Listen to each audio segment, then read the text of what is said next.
কারণ দুনিয়ায় আসছে একদিন, যেতে হবে একদিন।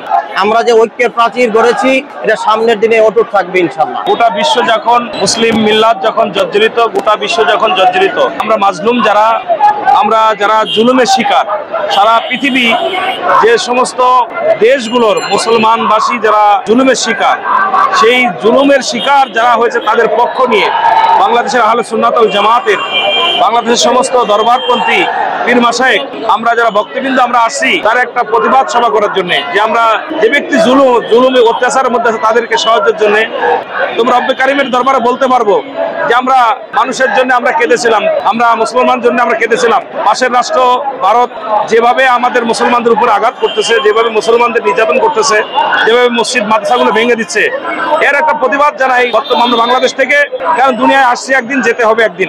মুসলমানদের জন্য যদি আমরা কিছু করতে পারি, আমরা নিজের জন্য নয়, আমরা মুসলিম উম্মার জন্য, রাসূলের উম্মতের জন্য, আহলে সুন্নাত ওয়াল জামাত সারা বাংলাদেশের যত পীর মাশায়েখ আছে, সমস্ত দরবারপন্থী ভাইরা, আমরা আজকে একত্রিত হওয়ার একটাই উদ্দেশ্য, সরকার বাহাদুর যেটা ভালো বুঝছে সেটাই আমাদের জন্য মঙ্গল হয়েছে। তবে এখানে আমাদের জন্য উন্মুক্ত বাতাস রব্বে কারিম আমাদের জন্য লিপিবদ্ধ রেখেছিল, এটা এই জন্য ইনশাল্লাহ আমরা এখানে আসছি। নিরীহ মুসলমানদের উপর অত্যাচার, জুলুম, নির্যাতনের বিরুদ্ধে আমরা প্রতিবাদ করেছি। বাংলাদেশের তরিকতপন্থী সুন্নি ওলামায়ে কেরাম, বিভিন্ন দরবার শরীফের পীর মাশায়েখগণ ঐক্যবদ্ধভাবে আজকে জাতীয় প্রেস ক্লাবের সামনে আমরা ঐক্যবদ্ধভাবে সেই প্রতিবাদ করেছি।